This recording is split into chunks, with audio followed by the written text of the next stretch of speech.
would have been very easy to throw in the towel those first few years because growth was so slow. And of course, there were external financial pressures to make revenue.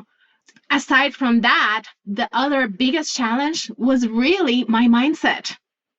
Because yes, I had experience in the corporate world, but it was with one business, one type of industry.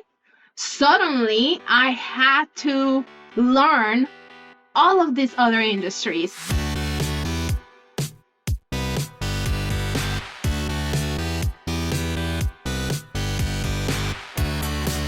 You're listening to The Successful Bookkeeper with your host, Michael Palmer. Listen each week as inspiring guests share their secrets of success to help you increase your confidence, work smarter, and build a business you love. This episode of The Successful Bookkeeper is brought to you by PureBookkeeping.com, the proven system to grow your bookkeeping business.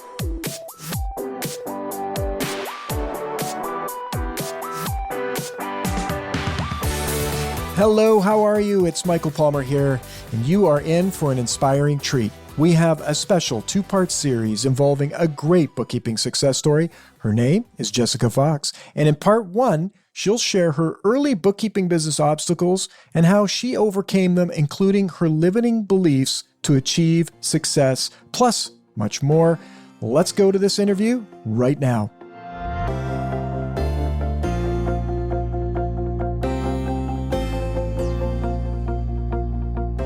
Welcome back to the Successful Bookkeeper podcast. I'm your host, Michael Palmer, and today's show is going to be a great one. Our returning guest is a terrific bookkeeping success story. She owns Florida Virtual Bookkeeper, and she is also a Pure Bookkeeping licensee. Plus, she's provided some great how-to content on the Successful Bookkeeper YouTube channel over the years. Jessica Fox, welcome back to the show. Happy to be here. Thank you so much for having me.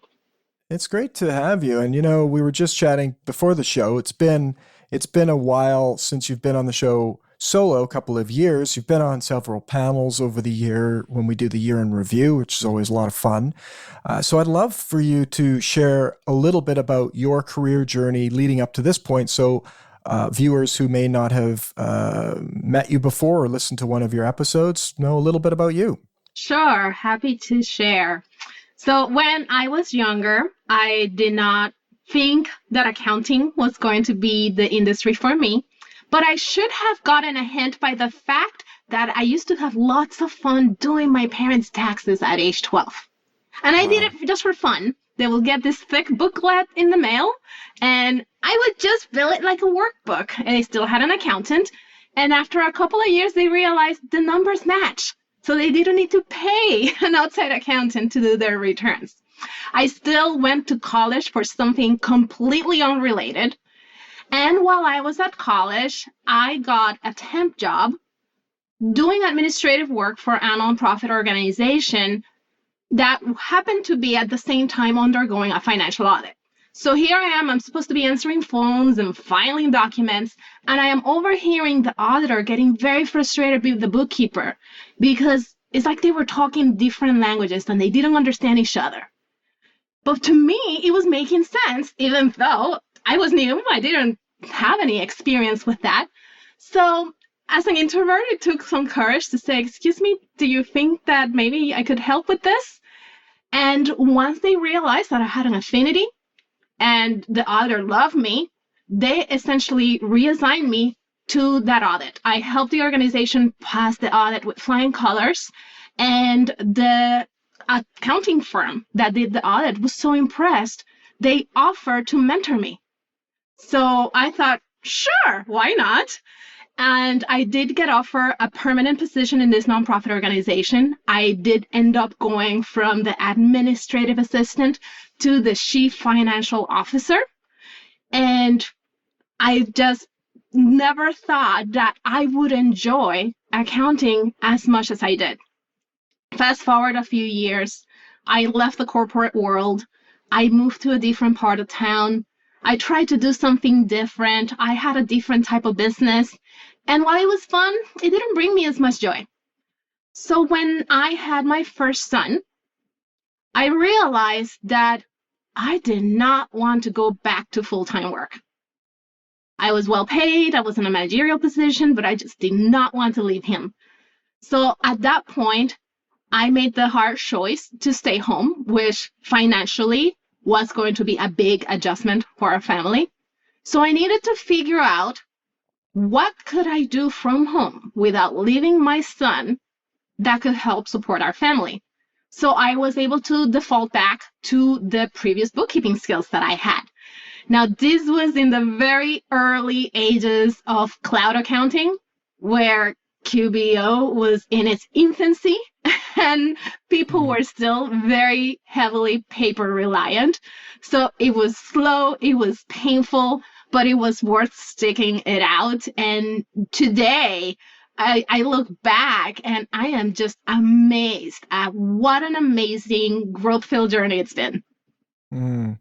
That's such a cool story. I always love hearing the backstory of how people find what they do, what they're doing today.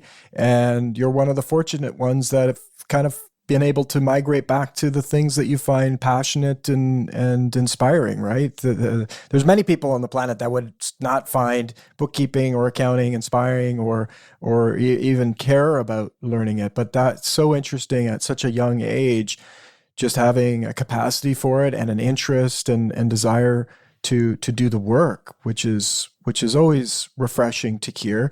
And then I'd love to hear some thoughts. You said it's been a growth-filled adventure. Looking back, there might be a listener listening right now that is at that same stage. Maybe I want to not go back to work, or maybe I want to switch out of working for somebody else and start my own bookkeeping business. I'd love to hear what you feel were kind of like those low moments in the journey.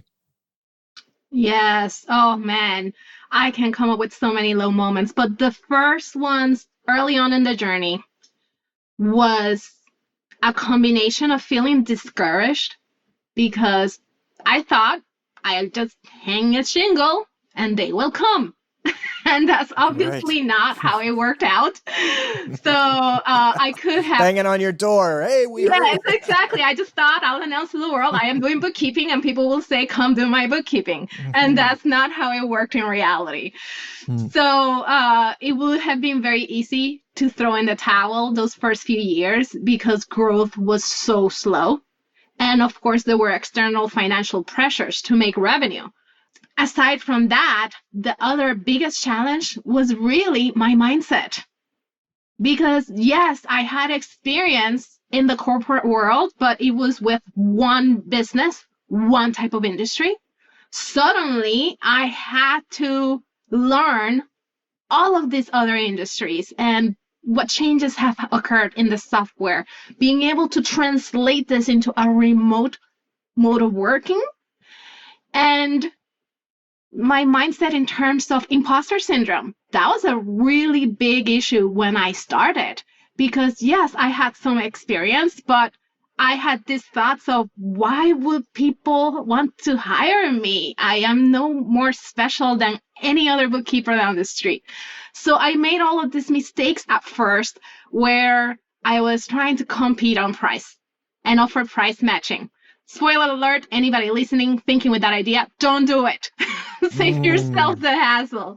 But those mistakes and bumps are what helped me really fine-tune and evolve. And eventually I was able to overcome that imposter syndrome. So for anybody listening that is encountering that, there is a light at the end of the tunnel. We'll get back to the interview right after this word from our sponsor. Tired of the overwhelm in your bookkeeping business? Or perhaps you're dreaming of a shift from compliance detail to high-value advising. It's time for a change. Welcome to the Accelerator Method Masterclass series designed exclusively for bookkeepers like you who are ready to make a powerful impact. In this free 8-day intensive, Lisa Campbell will guide you step by step out of the overwhelm, repositioning you as an advisor, helping you achieve the life-work balance you crave, and getting you those high-end clients. Imagine a business life where you meet deadlines automatically, command the fees you deserve, and can take that well-earned vacation without the worry. Sounds perfect, right? It's all possible with the Accelerator Method Masterclass. But don't just take their word for it. They have over 1,100 five-star reviews. Secure your seat today. Don't miss this transformative learning opportunity guided by Lisa Campbell, a certified professional bookkeeper turned profit strategist. Save your free seat now because you deserve to get out of overwhelm and build a business that will fuel your dreams. Go to thesuccessfulbookkeeper.com/A2A. And of course, the link is in our show notes. Thank you for hearing from our sponsor. Now let's get back to the interview. No, absolutely. I love that you brought that up and shared that, it can be very lonely just from the fact, you think of the setting that you were in. You were working for another company.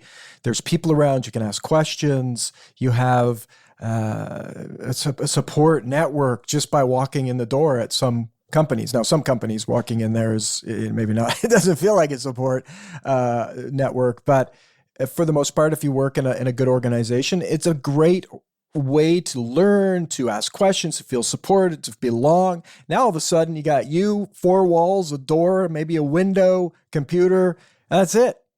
And so it can be very, very lonely. And then as you go, you're making decisions, you're making choices that from where, from what, and you mentioned pricing. You tried some strategies around pricing, and so these low points.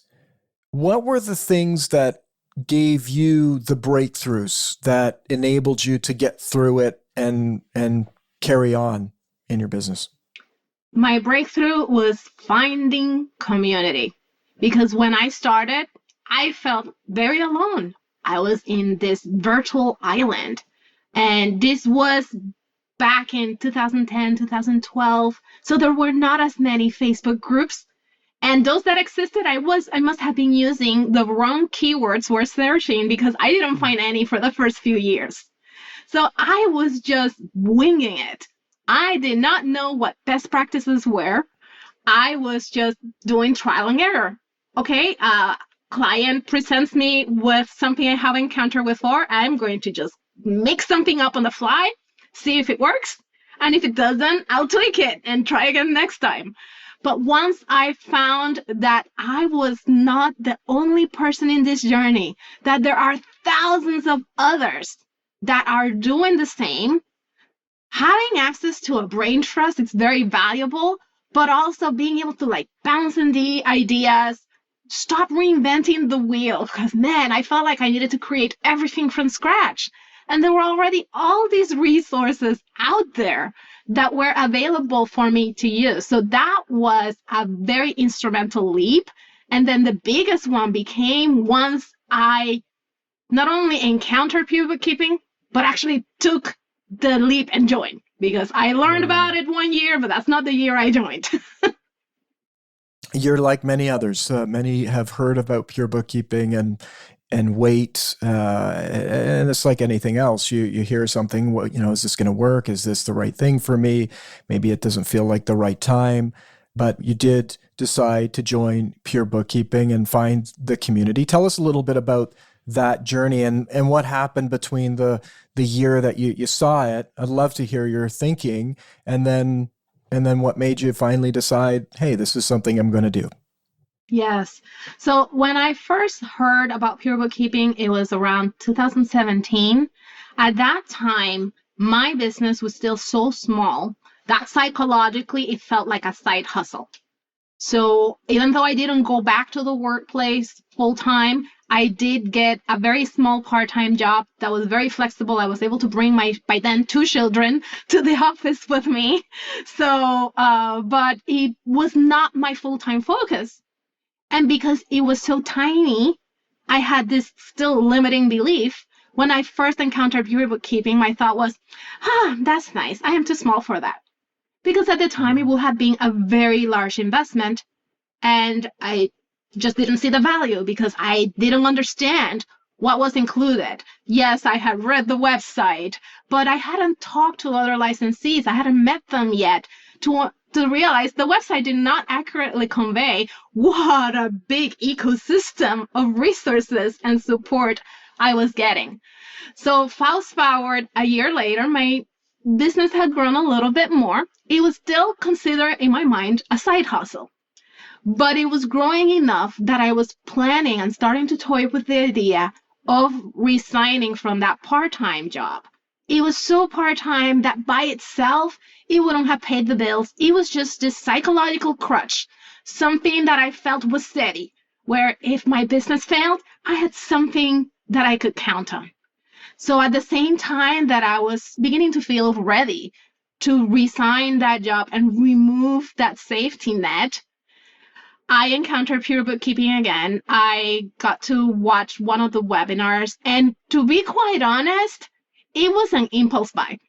I still did not fully understand what I was getting. The content reached me at a time that I was feeling receptive. It was still a large investment, but there was a guarantee. And that was what allowed me to rationalize that it's okay to take this risk, because if it doesn't work out, I can get my money back. So I watched the webinar. I came very close to signing immediately because I tend to make a lot of emotional decisions and just run with it. But I told myself, this is a lot of money. I haven't talked to my husband about this. Let me sleep on it. The next morning, I woke up, I was like, shut up and take my money. So I entered my credit card number, got access to PB Central, and I was like, whoa, this is big. And because there was a timer, I had a certain amount of time to make this pay for itself, and then I could ask for my money back. Otherwise, I was locked in. I made sure that I set aside the time. I made appointments in my calendar for implementation. I was not going to procrastinate. I needed this thing to pay for itself ASAP. So I went through the training, I went through the implementation, then I discovered the weekly Zoom calls, and I was like, oh my God, this is what I've been needing for years, because it's not just getting access to processes and templates.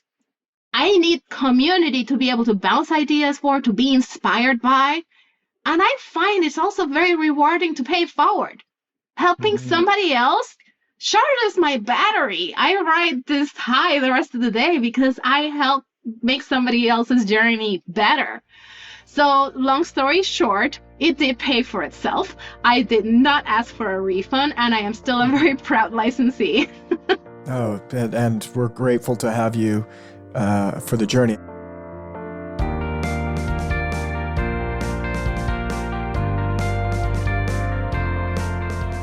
As you were telling that story and about how you're on the fence and it's making the decision, and I'm grateful that you made the decision to join us, because you're one of those people in our community that is a standout for paying it forward, giving back so much, helping, mentoring so many of our licensees, and being an ear to listen and giving guidance and transparently sharing all the things that work and all the things that don't work in your business. So it's been fantastic, and I always find that the story of how you discovered it interesting, and the mindset, because it is really large. It's been a challenge to get that across to people in terms of what we do for bookkeepers and how we help. So I maybe love to hear your take on, the difference that it made. What are some of the things that you couldn't maybe live without that provided guidance, and what is pure bookkeeping from your perspective after signing up and being with us for some years now?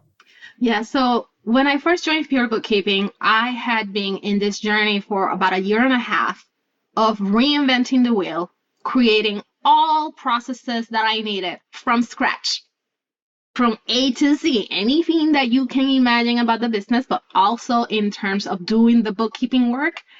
I was creating my own processes because, like many bookkeepers, for the first few years, everything was in my head. And it reached a point where different clients had different workflows. None of them were documented. And my brain was getting full. And one night I woke up in a panic at 3 a.m, terrified that I forgot an important deadline. So here I am running in the middle of the night to my computer, only to realize I did do it, but it was not documented anywhere. So my brain thought it forgot. I freaked out, and then who's gonna go to sleep after that? So that's when I realized I need to get things out of my head. And while creating processes was fun, anybody that has tried it, you can know it's very tedious. It doesn't come naturally. And even as I was creating my processes, I always was wondering, is this the best way? Because I want to do it right. But I did not have the support of anybody that had been there, done that, and could tell me, yes, this is a best practice.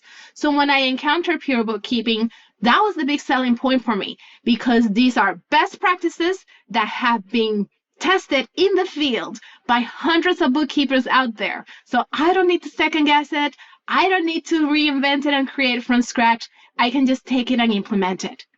Not only that, it allowed me to systematize my entire business. So it doesn't matter if I have clients with different nuances, 99% of the processes are the same. And the system does have room for that little bit of customization that they'll need depending on their industry or type of entity. Not only the fact that now I am systematized and I'm not having to create those workflows, but just having that community of people that are committed to quality and best practices. Because there are so many communities on Facebook and elsewhere, and I love them all. There are lots of great people.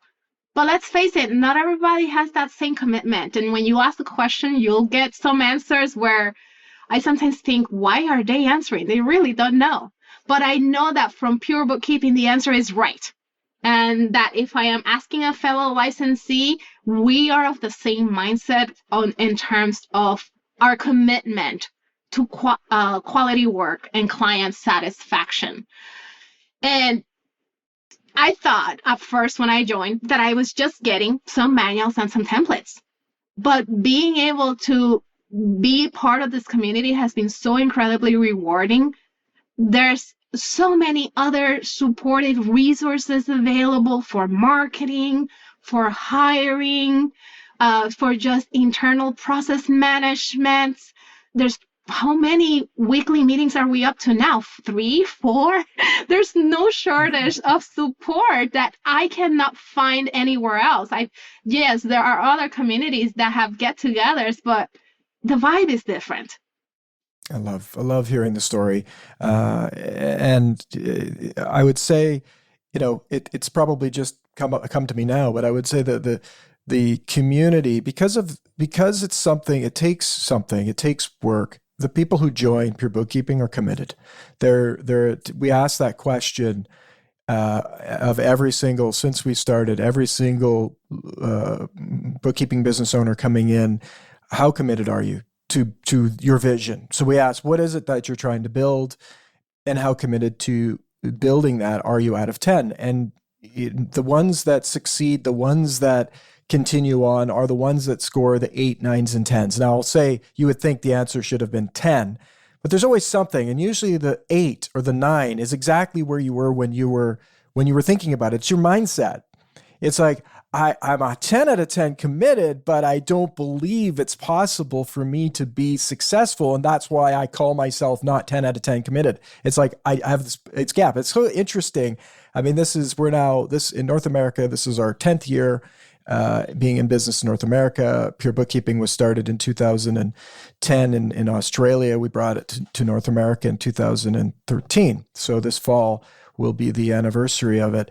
And it just does it's the same thing every single time, every single license. It's that same thing, the number one thing, and the one thing that you said, mindset. It's the one that separates those that go on and build something great and the ones that struggle, is that they're willing to take on the mindset and know that it is a barrier and a challenge, because you can provide all the resources and support and everything else. But if someone has the mindset or belief that it's not possible, or that they're not good enough, or that they won't be able to do it, they won't. And so that's why so many like yourself Jessica, talk about the community. I mean, the community, it's one of those, it's like almost this elusive thing that you can't put your hands on it. You can't experience it. It's hard to explain it. But when you're in it and you're surrounded by people that are 10 out of 10 committed, and they're going off and they're super committed, but they're also super caring and supportive. Wow. All of a sudden we see people doing things that they had no idea that they'd be able to do, and busting beyond their belief of what was possible and expanding their vision of what they want to grow in their business. So thank you for sharing that. It's pure committed. It would be something I would say we should have a t-shirt. We should trademark that phrase. We should trademark that phrase. I'm sure it's been done, but it does definitely describe our community. And I think that's the key thing for any listener is that find for yourself, ask yourself that question. Are you committed? Now, sometimes you can't ask that question until you really know what you want, right? And you have to go, hey, what is it that I truly want for my life and for my business? And think of the business as a shuttle to get the life that you want. So it might start with, what do I want my life to look like? I want freedom. I want travel. I want to pay for my kids' school. I want them to be able to do things. I want to be able to see my grandchildren, whatever the case may be. What does that life look like? And then how does the business fuel that? And the business is there to give you the life you want to lead, not be a slave to the business. But then once you know that, you can then start to look at your commitment, and kind of brings up this one key thing that I think around success, and for yourself, Jessica, may resonate, and I'd love to get your take on it. But I remember there's like, if we think of like the steps to success, there's a whole bunch, right? There's lots of different ways of explaining it. And a mentor of mine, Matt Church, down in Australia, who runs Thought Leaders Global, told me this, and I just love it. It's so simple. There's 5 steps to success. And the first one is a burning desire. So that you deep down inside, it's like that burning desire to have something, right? That's number 1. Number 2 is belief. Is belief that it's possible that you might someday be able to achieve that burning desire. The third is commitment, that you're 10 out of 10 committed to actually having that, achieving it and going through whatever it is that you need to break through with the belief. The fourth is focus. You must focus on the action steps, the things that you need to do in order to achieve what you desire. And then the last one simply is action, taking the actions that are in line with the focus and all of the things that you need to do in order to get to your success. And so when we think about belief, I'd say belief is a tough one because it's number 2, like it's the fourth one, and it's critical. And many people don't have that. They don't believe. Therefore, you can't get to commitment. You can't get to focus. You can't get to action. I'd love to hear your take on it. No, that is so true. And it's funny how you brought up how every licensee when joining is asked that question, because it brought me back to when I joined and I received that question. And for me, it was like record scratch, sudden stop. Oh boy, what did I just do? Am I truly committed for this? And I remember, I knew off the top of the head that I was not a 10. And I was like, am I a 5? Am I a 7? I don't remember what number I ultimately chose. I'll have to see if I can find your answer to that. That would be very interesting. Yes, I don't remember what number I ultimately chose, but I remember I had to stop and think like, can I do this?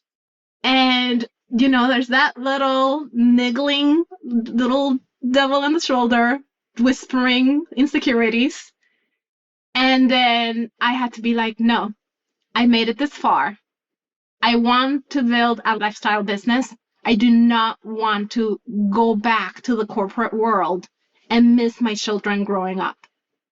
And that was my motivation that increased my score, because if I had gone based on my first gut reaction, I probably would have been a 5 or a 6. But after I filled out that questionnaire and I had that onboarding call, I was a 9. There was still a little niggling doubt in the back of my head, but I was like, I am going to make this work. Other people have. Why can't I? And that's what I had to remind myself. Why not me? Because sometimes we put other people in pedestals. And I would see all these other successful bookkeepers and be like, wow, that's amazing.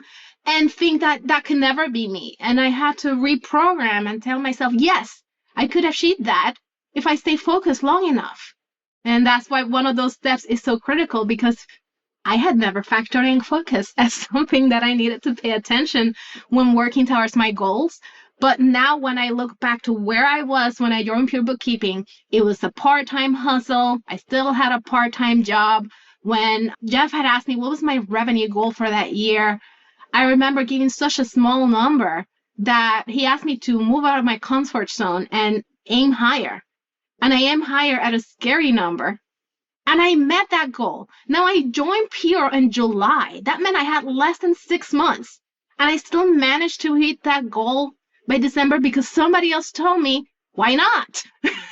And then I stopped to think, why not? And I thought, good question. The only reason why not is because I am my own biggest obstacle. And once I got myself out of the way, things started to move so fast. And even fast forward to now, my business is 3 times larger than it was back when I first joined. And if you had asked me during that first session when we talked, I think you asked me what I envisioned for my business in 5 years. The answer that I gave was not this, because at that time, I did not think it would have been possible.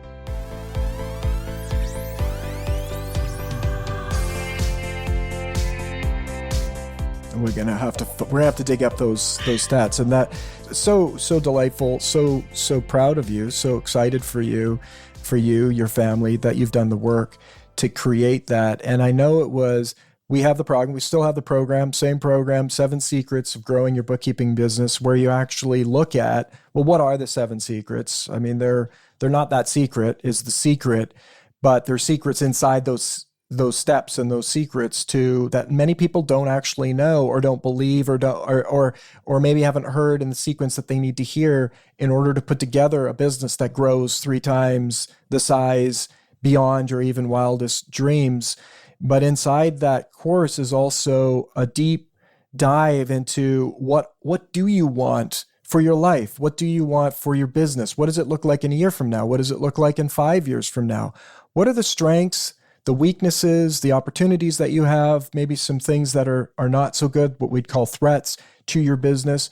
What does it look like to exit your business? Have you thought about how you'd exit? These are some of the questions, and we guide you through that, and back in the day, guide you through that. And what happens is you start to get a real clear picture and clarity of what you truly want for your business. And then now with the commitment question, it's always so interesting is that some people feel like they almost fail the opportunity if they don't have a high enough commitment.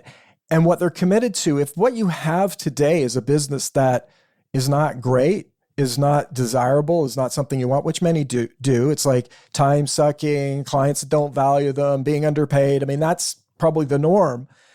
It's like, how committed are you to having a business? 0. I don't want any more of that. In fact, I had one person way back in the day when I used to do the seminar live.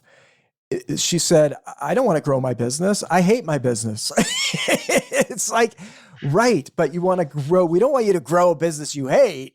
We want you to grow a business that you love. So interesting, just the mindset. It always comes back to the mindset. What you're thinking inside your mind is actually what the world is. It's your view of the world. And so if we can alter that and start to challenge it, just like Jeff did on that first call, a simple challenge to the construct of the world and the universe that you see out your eyes, all of a sudden things were able to be the way that you now believe them to be. Yes, absolutely. So exciting. So I recommend people take the program. If you haven't heard of it, the 7 Secrets of Growing Your Bookkeeping Business, there'll be a link in the show or somewhere on our website, I'm sure. I recommend taking it and getting that as if anything, a great foundation to the clarity of what you want to build in your business and a great roadmap on how to get there. A big thank you to Jessica Fox for her sharing the story of her business journey. In part 2 of this conversation, Jessica will dive more into what she's learned in her bookkeeping business and how those learnings can help you. And with that, we wrap another episode of the Successful Bookkeeper podcast. To learn more about today's wonderful guest and to get access to all sorts of valuable free business building resources, you can go to thesuccessfulbookkeeper.com. Until next time, goodbye.